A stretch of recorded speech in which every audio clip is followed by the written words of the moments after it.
আপনাদেরকে আরেকটি বিষয় অবহিত করে যাই। এদিকে লূত আলাইহিস সালাম নিজে একজন নবী ছিলেন, ওনার স্ত্রী ছিল, তিনি কিন্তু তাকে ফলোয়ার হননি, তার ফলোয়ার হয়নি, তিনি কিন্তু তাকে বিশ্বাস স্থাপন করেনি। তার 3টা মেয়ে ছিল, মেয়েগুলো বাবার অনুসারী ছিল। তাহলে বোঝা গেল 3জন মেয়ে আর হলো বাবা লূত আলাইহিস সালাম, এই 4 জনের কাফেলা শুধুমাত্র ওই জর্ডানের এরিয়ায় 4 জন ছাড়া আর কেউ তার ফলোয়ার হয়নি, কেউ তাকে মানেনি। আপন 3টা মেয়ে তাকে মেনেছিল, কিন্তু স্ত্রী তাকে মানেনি। এই পৃথিবীতে নবী হয়েছেন, নবী ছিলেন, নবী হওয়া সত্ত্বেও তার স্ত্রী তাকে মানেনি, এমন ছিল নবী 2 জন। যেটা আল্লাহ তাআলা কোরআনুল কারীমে সূরাতুত তাহরীমের 10 নম্বর আয়াতের মাধ্যমে আমাদেরকে জানিয়েছেন, দরাবাল্লাহু মাসাল্লাল লিল্লাযিনা কাফারু ইমরাআতা নূহিন ওয়া ইমরাআতা লূত। লূত আলাইহিস সালামের স্ত্রীও ঈমান আনেনি, নূহ আলাইহিস সালামের স্ত্রীও ঈমান আনেনি। নূহ আলাইহিস সালাম যখন প্লাবন শুরু হবে, তিনি যখন নৌকাতে উঠে গেলেন, তখন তার অনুসারী সহ তার স্ত্রীকেও আল্লাহ তাআলা সেখানে ওঠাতে নিষেধ করে দিয়েছেন। কেন? যে তোমার স্ত্রী ওয়াগেলা, সেও কিন্তু মুসলিম হয়নি, সেও বিশ্বাসীদের অন্তর্ভুক্ত হয়নি, অতএব আজকে সে নিহতদের এবং ক্ষতিগ্রস্তদের মধ্যে অন্তর্ভুক্ত হবে। তো নূহ আলাইহিস সালাম তার স্ত্রীকে উঠাতে পারেনি, সেও কিন্তু ধ্বংস হয়েছিল।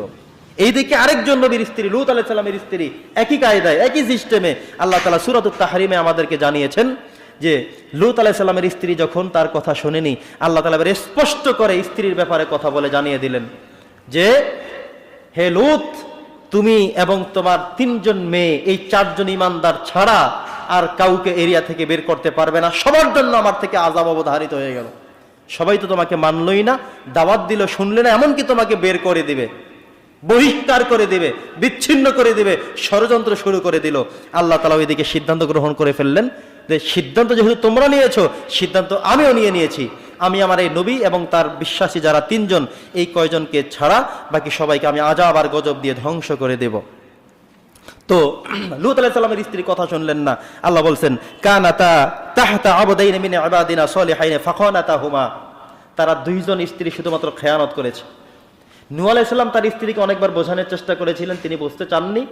লূত আলাইহিস সালাম তার স্ত্রীকে অনেকবার বোঝাতে চেয়েছিলেন, অনেক সিস্টেমে, অনেক রকমে, অনেকবার দাওয়াত দিয়ে স্ত্রীকে বোঝাতে চেষ্টা করেছিলেন। কিন্তু লূত আলাইহিস সালামের স্ত্রীর আরেকটি খারাপ স্বভাব ছিল এটা। লূত আলাইহিস সালাম যদি আল্লাহ থেকে কোনো মেসেজ পেতেন, ঘরের মধ্যে কোনো সিদ্ধান্ত নেওয়ার চেষ্টা করতেন, মেয়েদের সাথে কথা বলতেন, লূত আলাইহিস সালামের স্ত্রী আস্তে করে পিছনের দরজায় গিয়ে বের হয়ে ওই যে কাফেরদের কাছে সব গিয়ে বলে দিত। মানে নিজে ছিল নবী, কিন্তু স্ত্রী তার সবচেয়ে বড় মারাত্মক ক্ষতিকারক ছিল। তো এটা আল্লাহ তাআলা এটা মাঝে মধ্যে করে দেখান যে নবীর স্ত্রীরাও জাহান্নামে যেতে পারে, কাফের হতে পারে, আবার কাফেরের স্ত্রীও জান্নাতে যেতে পারে। ফেরাউনের স্ত্রীর নাম হলো আসিয়া, তিনি কিন্তু জান্নাতের মেহমান। সুবহানাল্লাহ বলেন। আল্লাহ দেখিয়ে দিয়েছেন যে আমি পৃথিবীতে বাবা মা ছাড়াও মানুষ পাঠাই। আদম এবং হাওয়া 2 জন বাবা মা ছাড়া পৃথিবীতে এসেছেন, আল্লাহ দেখিয়ে দিয়েছেন। আবার আল্লাহ তাআলা দেখিয়ে দিয়েছেন যে আমি আবার পিতা ছাড়া শুধু মায়ের মাধ্যমে আমি পৃথিবীতে নবী পাঠাতে পারি। যেটা মারিয়াম আলাইহিস সালামের ছেলে ঈসা আলাইহিস সালাম, তিনি পৃথিবীতে এসেছেন, বাবা ছিল না তার।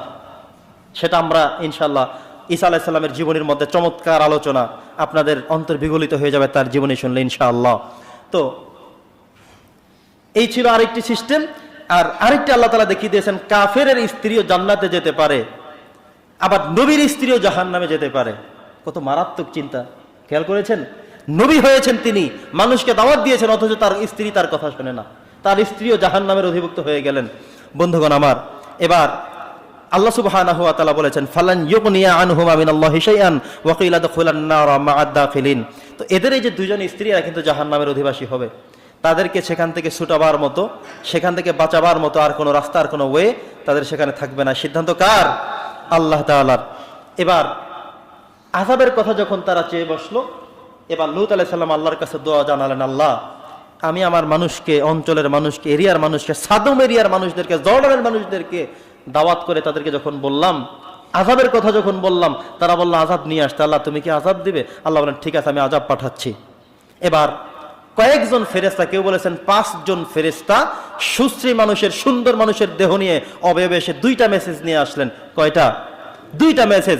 একটা হলো তারা ইব্রাহিম আলাইহিস সালামের কাছে যাবে, আর একটা হলো লূত আলাইহিস সালামের কাছে যাবে। ইব্রাহিম আলাইহিস সালামের কাছে গিয়ে প্রথম মেসেজ করে আসলেন যে আপনার একজন পুত্র সন্তান হবে, আরেকজন পুত্র সন্তান, একজন তো ইসমাইল হয়ে গেল, আরেকজন আসতেছে ইসহাক। এই সংবাদ তাকে দিয়ে সেখান থেকে সরাসরি এসে লূত আলাইহিস সালামের বাড়িতে প্রবেশ করলেন এই 5 জন ফেরেশতা। মানুষের আকৃতি, চেহারা, সুরত ধরে এসে সেখানে ঢুকলেন। ঢোকা মাত্রই লূত আলাইহিস সালাম তাদেরকে দেখে খুব শঙ্কিত হয়ে গেলেন, টেনশনের মধ্যে পড়ে গেলেন। কেন? তার এরিয়ার সমস্ত বাজে মানুষগুলো যখন দেখবে যে আমার বাড়িতে 5 জন যুবক সুস্ত্রী পুরুষ এখানে প্রবেশ করছে, তখন তারা এসে লেলিয়ে পড়বে, কারণ তাদের তো বাজে স্বভাব। তারা নারীদেরকে বিয়ে করতে চায় না, কিন্তু পুরুষদের সাথে অপকর্ম করে। এটা ছিল লূত আলাইহিস সালামের কওমের মানুষদের স্বভাব। তাফসীরের মধ্যে আসছে এই স্বভাব তারা কোথায় পেল? এটা শুরু করেছিল শয়তান। কে শুরু করেছিল? শয়তান। শয়তান একবার এসে দেখে যে লূত আলাইহিস সালামের যে জর্ডানের মানুষ তারা কৃষি কাজ করছেন, মাঠে ময়দানে অনেকগুলো মানুষ।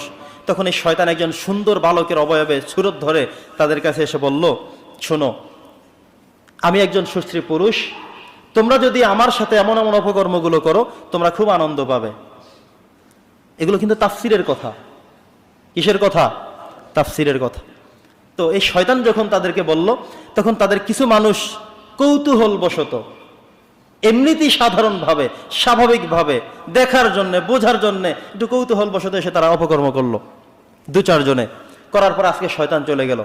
পরবর্তী দিন শয়তান এসে একই টাইমে হাজির হয়ে গেল।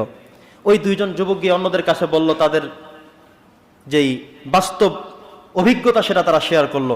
পরের দিনে সে এই শয়তান মানুষের সুরত ধরে এসে সে আবারও তাদের কাছে বলল যে তোমরা আমার সাথে সবাই এই কাজগুলো করতে পারো, আমি কাউকে বলে দেব না, আমি চুপচাপ থাকবো, কাউকে বিচার দায়ের করবো না, কিচ্ছু করবো না। এবার এসে আরো কয়েকজন অপকর্ম করলো। শয়তান আজকের মতো চলে গেল। এভাবে করে করে শয়তান এসে এসে প্রতিনিয়ত তাদের একটা অভ্যাস গড়িয়ে ফেললো। কি করে ফেললো? অপকর্মের, পুরুষে পুরুষে অপরাধ করা যায়, অপকর্ম করা যায়, একটা অভ্যাসে তাদেরকে পরিণত করে। শয়তান যখন মনে করলো এখন আমি না গেলেও তারা নিজেদের মধ্যে বাজে অভ্যাসটি তারা করতে থাকবে, শয়তান এরপর থেকে আসলো না। তখন ওই যুবকগুলো নির্ধারিত সময় যখন দেখলো আর নেই, এবার নিজেদের মধ্যে অপকর্ম শুরু করলো। করতে করতে হতে হতে হতে হতে পুরো অঞ্চল সব ছাড়িয়ে গেল। এখন সব মানুষ এই পুরুষে পুরুষ অপকর্ম ছাড়া তারা আর কিচ্ছু বোঝে না। কথা কি বুঝতেছেন? এই ছিল তাদের চরিত্র, তাদের স্বভাব। কোনো ওই এরিয়ায় ভিন্ন জায়গা থেকে কোনো সুন্দর পুরুষ অথবা কোনো সুন্দর চেহারার কোনো অবয়বে কোনো যুবক যদি এসে যায়, তারা তার উপরে লেলিয়ে পড়ে। ছিল তাদের স্বভাব। তো ফেরেশতারা যখন এসেছেন, ফেরেশতারা এসেছেন কার পক্ষ থেকে? আল্লাহর পক্ষ থেকে। এরা মনে করছে এরাও মনে হয় কোন মানুষ, দৌড়ে গিয়ে লূত আলাইহিস সালামের বাড়ির সামনে হুমড়ে পড়লো। লূত আলাইহিস সালামের বাসায় যখন এসে গেল, কোরআন মাজিদের মধ্যে আসছে সূরা হুদের মধ্যে ৭৭ নম্বর আয়াতে আল্লাহ তাআলা জানিয়ে দিলেন যে ওয়ালাম্মা জাআত রুসুলুনা লূতন সিআ বিহিম ওয়া দাকা বিহিম যারআ।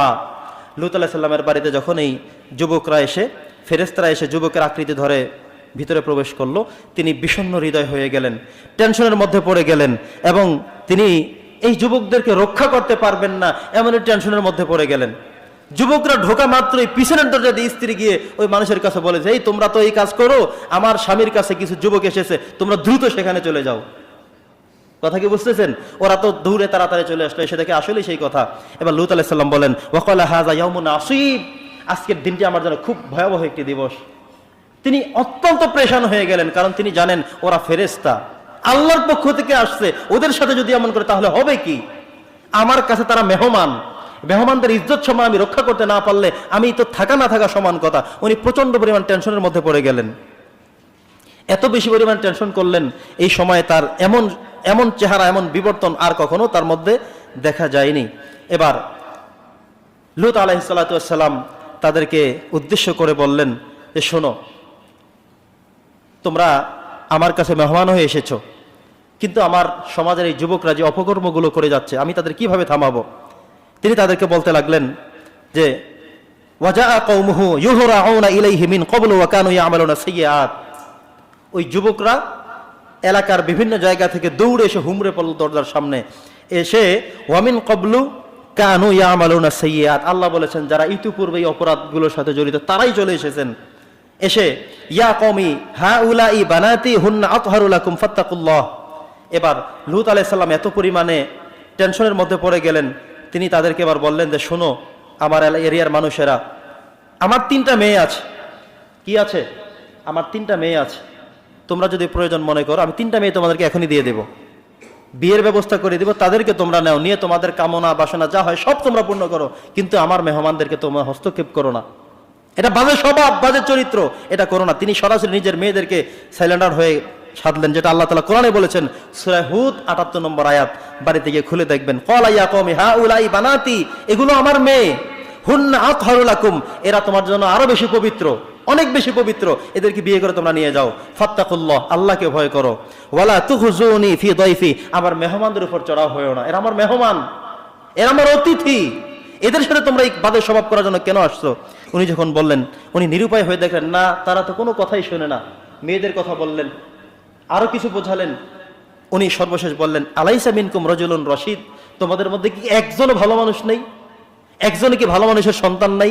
আমার এই যে কথাগুলো বললাম অনুনয় বিনিময় করে, এটা কি শুনবার মতো আর কেউ নেই? তারা কোনো কথাই শুনলো না।